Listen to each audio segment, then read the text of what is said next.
Hello everyone, welcome in ज्ञान दायरा channel. आज मैं वन लाइन क्वेश्चन सीरीज का सेट 15 अब तक लेकर आया हूँ। इस सीरीज में मैं प्रीवियस ईयर के क्वेश्चन के साथ साथ कुछ एक्स्ट्रा इंपॉर्टेंट क्वेश्चन भी कवर कराता हूँ। और इस जो सेट लेके आया हूँ मैं, इसमें मैं बहुत ही अच्छे क्वेश्चन कवर कराए हैं। मेरा नाम है गौरव। अगर आप मेरे चैनल पर नए हैं तो मेरे चैनल को सब्सक्राइब करें और बेल आइकन को प्रेस करें ताकि आने वाली वीडियो की नोटिफिकेशन आपको जल्दी मिल जाए। स्टार्ट करते हैं हमारे पहले क्वेश्चन से। वास्को डी गामा कब कालीकट पहुंचा था? ये कालीकट 1498 में पहुंचा था वास्को डी गामा। और कालीकट के ये मालबार कोस्ट पर आए थे उस टाइम पे। और अभी प्रेजेंट डे में वो केरला के अंदर पड़ता है। पुर्तगीज थे वास्को डी गामा। ये 20 मई 1498 को भारत पहुंचे थे। और भारत की खोज की बात की जाए कि इन्होंने ही की थी। और एक और इम्पोर्टेंट क्वेश्चन मैं करा देता हूँ। अमेरिका की खोज के बारे में भी क्वेश्चन पूछा गया है एसएससी में। 1492 में हुई थी अमेरिका की खोज। वो क्रिस्टोफर कोलंबस ने की थी। ये क्वेश्चन बहुत बार आ चुका है एग्जाम्स में। नेक्स्ट क्वेश्चन है हमारे पास, बांग्लादेश ने स्वतंत्रता कब हासिल की थी? ये 16 दिसंबर 1971 को स्वतंत्रता मिली थी पाकिस्तान से बांग्लादेश को।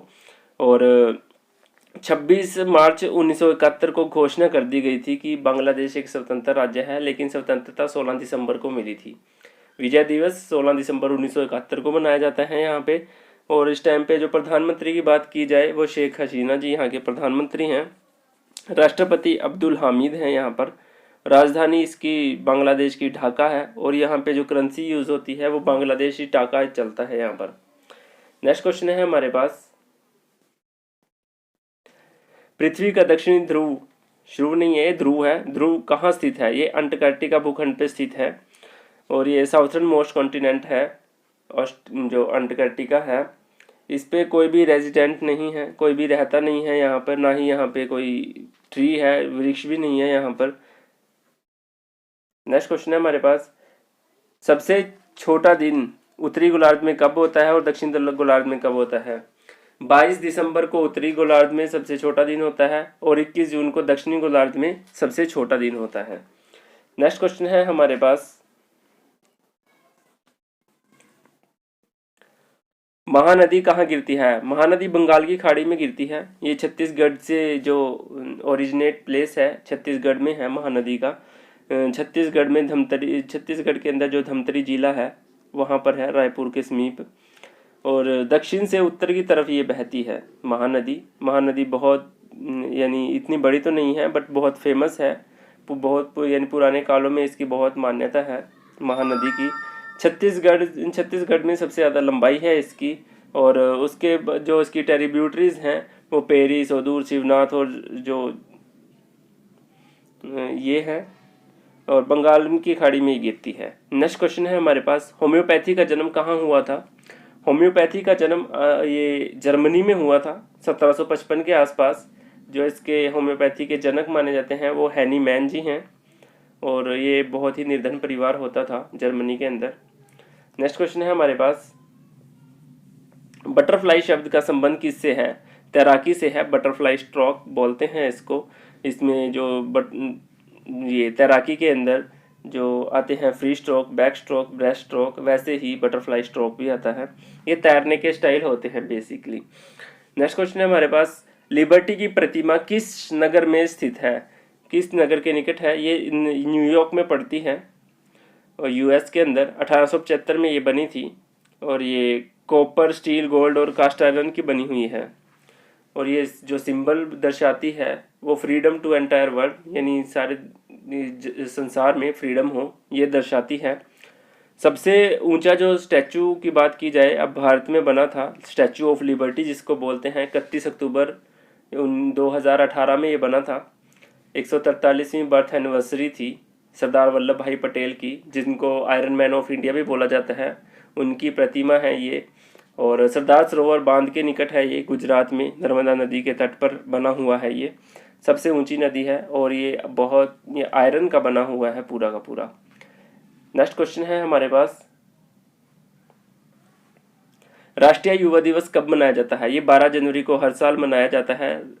राष्ट्रीय युवा दिवस 1984 से हर साल मनाया जा रहा है। स्वामी विवेकानंद जी के बर्थ एनिवर्सरी पर इसको मनाया जाता है।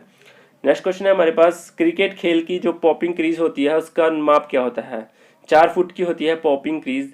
पॉपिंग क्रीज दोनों एंड पे होती है पिच के, जहाँ से बॉलर बॉलिंग करते हैं और बैट्समैन जहाँ बैट लगाते हैं, बैट के साथ स्ट्राइक रेट पे खड़े होते हैं, वो पॉपिंग क्रीज होती है। स्टंप से लेकर जहाँ तक जहाँ तक बॉलिंग करते हैं और जहाँ तक बैट्समैन खड़ा होता है, वो पॉपिंग क्रीज होती है। नेक्स्ट क्वेश्चन है हमारे पास, रेबीज का इलाज की खोज किसने की थी? ये लुई पाश्चर ने की थी। रेबीज के जो टीके की खोज थी।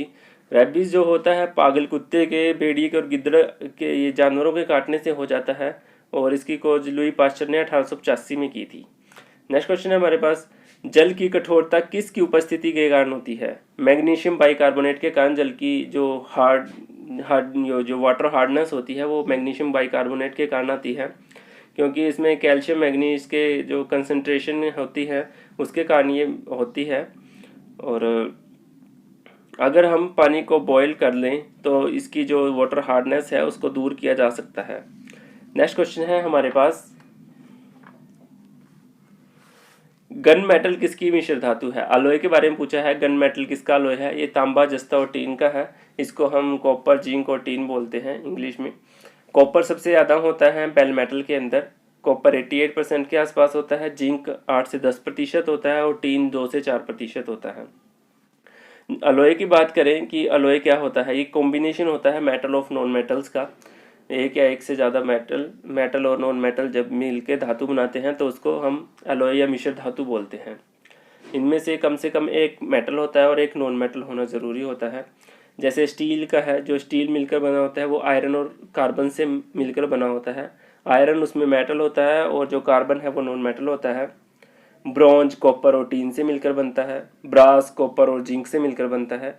जो जिंक, टीन और कार्बन है वो नॉन मेटल्स हैं। कॉपर और जो आयरन है वो हमारे मेटल्स होते हैं। नेक्स्ट क्वेश्चन है, सूखा बालू डैश सूखा बालू चमकीला तथा गीला बालू धूतिहीन दिखाई देता है। ये रिफ्लेक्शन ऑफ लाइट के कारण दिखाई देता है, परावर्तन के कारण। रिफ्लेक्शन ऑफ लाइट, जैसे हम अपनी मिरर में फ़ोटो देखते हैं, वो रिफ्लेक्शन का ही कारण होता है। उसके कारण धूप में या जैसे भी सूखा बालू चमकीला दिखाई देता है और गीला बालू द्युतिहीन दिखाई देता है। नेक्स्ट क्वेश्चन है हमारे पास, पृथ्वी की अपेक्षा किसका द्रव्यमान 1/81 होता है? ये चंद्रमा का होता है। चंद्रमा का द्रव्यमान 1/81 होता है पृथ्वी की अपेक्षा में। और मैं थोड़े 1-2 क्वेश्चन और करा देता हूँ इससे रिलेटेड। जो चंद्रमा पर ग्रेविटेशनल फोर्स होती है वो अर्थ का 1/6 पार्ट होती है, और जो व्यास होता है चंद्रमा का पृथ्वी पर वो 1/4 होता है। 1/4 जो होता है वो डायमीटर होता है इसका। और पृथ्वी जो चक्कर लगाती है, जो पृथ्वी का चक्कर लगाता है जो चंद्रमा, वो 3683 किलोमीटर पर आवर की गति से लगाता है। ये कुछ क्वेश्चंस एग्जाम में आ जाते हैं। 1/81 इसका द्रव्यमान होता है पृथ्वी की अपेक्षा में चंद्रमा का, और पृथ्वी की अपेक्षा में चंद्रमा की जो ग्रेविटेशनल फोर्स होती है वो 1/6 होती है, और जो व्यास होता है वो 1/4 होता है। ये 3 क्वेश्चन बहुत इंपॉर्टेंट है, काफ़ी बार आ चुके हैं एग्जाम्स में। मौलिक कर्तव्यों का प्रावधान कहाँ से लिया गया है? ये रशिया से लिया गया है, रूस के संविधान से लिया गया है। यूएसएसआर होता था उस टाइम पे जब हमारा कॉन्स्टिट्यूशन बना था। अगर हम बात करें कुछ फॉरेनर जो मिले हैं हमें कॉन्स्टिट्यूशन में, जहाँ फॉरेन से लिया गया है। फंडामेंटल ड्यूटीज़ जो हैं रशिया से मिली थी यूएसएसआर से। Fundamental duties Soviet constitution USSR से। 5 ईयर प्लान भी हमें यहीं से मिला था। अमेंडमेंट्स ऑफ द कॉन्स्टिट्यूशन ये हमें साउथ अफ्रीका से मिला था। फंडामेंटल राइट, सुप्रीम कोर्ट और फेडरल सिस्टम प्रेम्बल ये हमने यूएसए से लिया था। और आयरलैंड से हमने इलेक्शन ऑफ प्रेसिडेंट लिया था कि प्रेसिडेंट राष्ट्रपति के इलेक्शन कैसे होते हैं। Directive principle, nomination of members in Rajya Sabha by president, ये हमने आयरलैंड से लिया था। जो नॉमिनेटेड होते हैं मेंबर्स होते हैं राज्यसभा में, प्रेसिडेंट के द्वारा इलेक्ट किए जाते हैं, वो आयरलैंड से लिया गया था। कंकरेंट लिस्ट है, जो तीसरी लिस्ट है, तीसरी अनुसूची है हमारी, तीसरी सूची है अनुसूची में, 7वीं अनुसूची में पढ़ती हैं, ये ऑस्ट्रेलिया से ली गई थी। ये एक होती है स्टेट लिस्ट, एक होती है सेंट्रल लिस्ट, एक होती है concurrent list. Concurrent list Australia से ली गई थी। सस्पेंशन ऑफ फंडामेंटल राइट्स हैं, ड्यूरिंग एमरजेंसी वो जर्मनी से लिए गए थे। आपातकालीन के टाइम पे जो प्रेसिडेंट के जो फंडामेंटल राइट होते हैं वो सस्पेंड हो जाते हैं, जर्मनी से लिए थे ये। और जो आइडिया ऑफ रेजिड्यूल पावर्स है वो हमने कनाडा से लिए थे। ये बहुत इंपॉर्टेंट क्वेश्चन है, बहुत बार एग्जाम से पूछे गए हैं। इसके बाद जो फॉरेनर हमारे रिसोर्सेज हैं कॉन्स्टिट्यूशन के, उनके बारे में एक क्वेश्चन तो मिल ही जाता है एग्जाम्स में। Thank you for watching my video को लाइक करें, शेयर करें, कमेंट करें। कमेंट में बताएं कि वीडियो का कौन सा, मेरी वीडियोस में कौन सा पार्ट आपको अच्छा लगा। और अगर आप मेरे चैनल पर नए हैं तो मेरे चैनल को सब्सक्राइब करें। धन्यवाद।